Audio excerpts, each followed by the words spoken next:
You're making your first visit to Disneyland soon, or maybe it's been a long time and you're just not sure what to expect on your upcoming trip.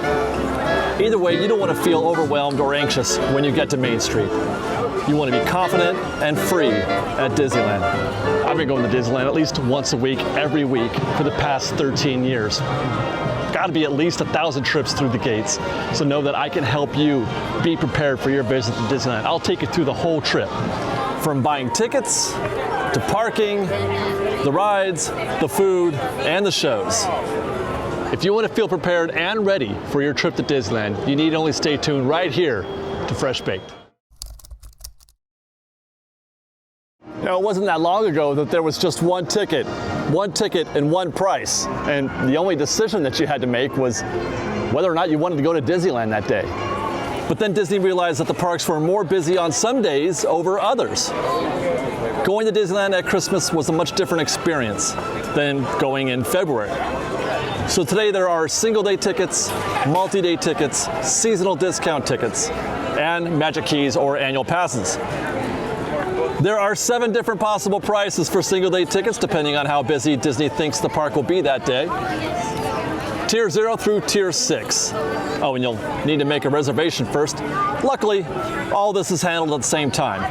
When you buy a ticket, you're also making a reservation, and that reservation counter will tell you how much it costs. Just go to the Disneyland website, buy theme park tickets, select your ticket, how many days you're visiting, and how many tickets you need, and a counter will appear showing the dates available and how much they'll cost. Use the Prices Parks toggle to switch between price and reservation availability, and then when you see a park icon on your day, you're good. You see a slash through the date, it's sold out. And they're practically never sold out. Single-day ticket prices vary, but multi-day ticket prices do not. You buy a multi-day ticket, it's the same price no matter what day you choose. Note that the multi-day ticket dates do not have to be consecutive. You can buy a multi-day ticket, and then you've got 2 weeks to use all day starting from your first reservation date. So those are the ticket buying basics, more complicated than it used to be. It's still pretty easy once some of those basics are understood. What about hotels? I know that could be a very personal decision, but we've got a few thoughts that might help make that decision a little bit easier. The real question is, should you stay on property or off? The answer to that question depends entirely on your budget. The Disneyland Hotel, Pixar Place Hotel, or the Grand Californian are great ways to simplify your Disneyland visit. No need to worry about parking or arrange transportation to the park. Everything is a short walk away. Another great benefit, on-site hotels also offer guests the opportunity to enter the park a half hour before the park opens to regular guests. And perhaps my favorite benefit, they extend the magic. When you leave the park and head back to your hotel, you never really get the feeling that your Disneyland day is over. It just keeps going. It still feels like you're at Disneyland. And then you get to wake up in the morning and do it all again. Sounds magical, right? And this is coming from somebody who lives just 15 minutes away. But staying on site will likely cost you at least triple what it costs to stay off site. For example, if I were to book a weekend room at the time of this recording, the Grand Californian would be anywhere from $850 to $1,500 a night? That's $1,500 a night. Or $850 is no bargain either. But if I choose the Tropicana across the street for the same weekend, you're looking at $200 to $350 a night. Which you choose depends entirely on your budget. Now, one thing I'll add is that many of the harbor hotels are very easy walks to the park, as quick or quicker even than the on-site hotels. You can even go as far out as the Toy Story parking lot and still find, just a 15-minute walk to the gates. If simply being close to Disneyland is your primary need, the Harbor Boulevard hotels are going to be more than convenient. With that, let's get inside the park and learn about some absolute essentials to making your day easier. First, we'll get into what is perhaps the most important adjustment for those guests who are making their first trip to the park, or perhaps for those of you who it's been a while. Like tickets, going to Disneyland was once a fairly straightforward exercise. You showed up and let the Disney winds guide you. Then everything went digital, thus creating one of the most essential parts of planning a trip or going to Disneyland, the Disneyland app. The Disneyland app is pretty much mandatory. If you want your visit to Disneyland to be easier, less confusing, less anxious, if you want to make your way around the park with confidence, then you have to use the Disneyland app. If you try going to Disneyland blind, not using the app puts you at a distinct disadvantage to other guests. And the reason this is so is because Disneyland has made it so. They have moved every essential part of going to Disneyland into the app. Knowing how long a wait time is for a given attraction, ordering food, trying to find where the characters are and when, show times, photos from the park, everything is in the app. Heck, even your actual park ticket. You can't even get a paper ticket anymore. You want a paper ticket, you got to print it at home on 8.5 by 11 on your HP DeskJet. So if you want to keep up with the park and keep some sanity, and yes, it will even save you time, download and familiarize yourself with the app. Here are the most important features that you need to be using on the app. Lightning Lane. You purchase and manage Lightning Lane through the app. You buy it and book your reservations in the app, and it's literally the only way to do it. You can't get a Lightning Lane, a Fast Pass, for those of you who have been away a while. You can't get one of those without using the app. Let's say you're opting out of Lightning Lane and you want to go standby only. You still need the app. The tip board is quite helpful in giving you a snapshot of every wait time in the park in just a minute or two of scrolling. If you're looking for even a basic idea of where the action is, you need that tip board. There's no comparable manual option. I mean, there are posted wait times at each attraction, yes, but you'd have to walk the entire park to see them all. And it's not just the rides. Ordering food on the app using mobile order is also a big time saver. Just like the rides, there's standby, and then there's Fast Pass. Mobile order is Fast Pass for food, except in this case it's free. Now, I highly recommend using mobile order because it means you can order food from anywhere in the park, from anywhere in the park. For example, you could be in the queue for Indiana Jones Adventure while also placing an order for Bengal Barbecue. Better still, you can manage it so that it's ready for you to pick up when your ride is over. Then you can enjoy Indy, walk out of the attraction, head straight for Bengal Barbecue, and pick up your Banyan beef skewer. You ride Indy instead of waiting 30 minutes in that Bengal Barbecue standby line. You go standby and you can do just one of those things. Because you can't be both in the Indy queue and waiting in standby for Bengal at the same time. One last stress-saving feature of the app is the character meet and greet. The app will help you find where your favorite characters are and when you can find them. Now, in the past, you would have had to kind of know when they're going to come out or ask a cast member, or you could just kind of go where you thought they might be and wait for them to appear. Then the app happened, and now you can just know when and where in an instant. Looking for Mickey Mouse? Just filter for characters and browse the map. Or choose the show list filter on the right to find a specific character you're looking for. Want to meet Chewbacca? Scroll and find. There you go. He's in Galaxy's Edge in the courtyard at 2:30, 3:45, or 5:15. Boom. Our next essential for those looking to maximize rides, that is the most possible. Now, there's lots of ways to beat standby, lots of ways to try to identify a short wait versus a long wait. But the absolute best way, the most guaranteed way to beat the rush at Disneyland is to start at rope drop. Get to the park before the park opens, wait at the rope, and then knock out 4, 5, 6 attractions before most guests have even gotten on the road.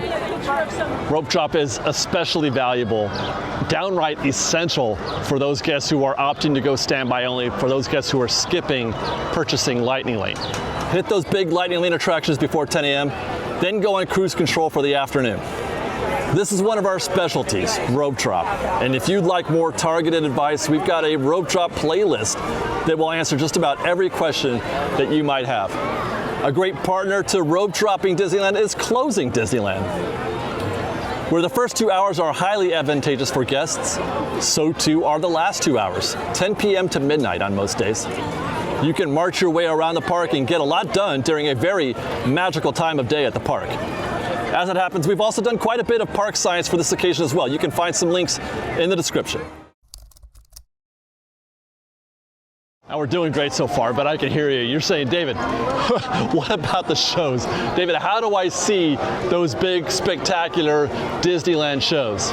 The schedule it can be iffy. Sometimes there's a parade, sometimes there isn't. Sometimes there's fireworks, sometimes there's just projections. It all depends on the season and the day of the week. So be sure to check the app to confirm when the shows are going to be happening, and in the case of nighttime spectaculars, whether or not there's going to be fireworks. Actual pyro, because again, sometimes there isn't any. But assuming you get all that worked out, the next trick is knowing when to be there and to be ready. In general, I will say that some get ready way too soon. Usually an hour before the show is enough time to get at least a reasonable view of the parade, Fantasmic, or fireworks. But of course, some occasions are more competitive than others, and it's impossible to predict which might be the case for you. I will offer you this. The least competitive of all the big shows here at Disneyland is the parade. It's a very long show route, from Small World at the back of the park to Town Square at the front. Lots of places to stop and watch along the way. Even last minute if you don't mind standing and watching over a few shoulders. Fireworks, though, are incredibly competitive for those spots right in front of the castle. Guests start showing up at least a couple hours before the show for those. But once you miss the castle spots, the rest of the views are about the same. None much better than the other, really. From around the hub, all the way down Main Street. This is even more true on nights where there's no pyro. If you must see the show from the castle, plan a couple hours ahead at least. Otherwise, 30 minutes to an hour before showtime is most likely enough to enjoy the show from Main Street. Then there's Fantasmic. That's perhaps the most competitive of all the nighttime spectaculars, mostly because of the limited seating. Guests sit along the rails by the rivers of America, around the planters in New Orleans Square, on the bridge over Pirates of the Caribbean. In other words, places to see the show are very limited. They're all in high demand. Most nights you do have to plan ahead, hour at least, I'd estimate. Now, there is, though, one way around this challenge, and it's something that we definitely recommend for those guests who don't get to come to Disneyland very often, or actually just for anybody who wants to make their lives just a little bit easier. Get the Fantasmic dining package. You buy a meal at one of several dining locations in the area, and with the price of the meal comes a reserved seat for Fantasmic. Even better, it's a seat right on the river. Best seats in the house, provided you're okay with sitting on the concrete, of course. But it's a nominal fee considering you're also getting a meal out of it. But really, what you're paying for is that reserved seat. All right, got it. Tickets, hotels, food, shows, roger that. Any other mistakes we should avoid, you might be asking? Now, there are probably some don'ts, but those are often down to personal preference. I believe, in the big picture, that there's really no truly wrong way to do Disneyland. Do whatever makes you happy. And if you leave Disneyland at the end of the day happy, then that's all that matters. You've won. But allow me to recommend some things that you should really consider doing. Regarding dining, if you're after a Disneyland experience, something you'll really remember, have at least one meal at the Hungry Bear. And eat that meal at the rear seating area.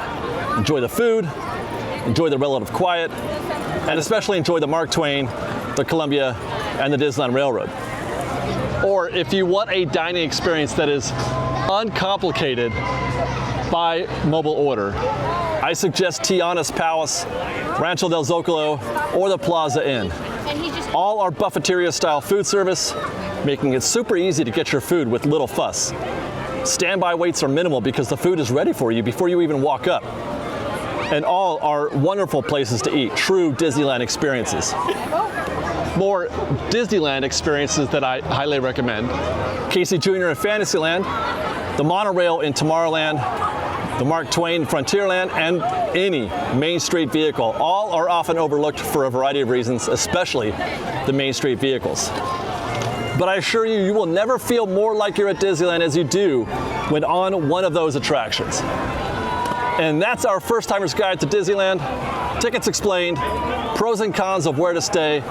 The Disneyland app is vital. where to eat, how to catch a show, and more. Watch FreshBaked to learn more about how to best navigate the park. We are the leading authority on how to get the most out of your Disneyland day. Watch our rope drop videos, watch our other park science videos, watch our 8 expert hacks video. Then subscribe to our newsletter, there's a link in the description, and follow us across all socials. We hope you have an amazing trip to Disneyland, and if you see us in the parks, be sure to give us a FreshBaked.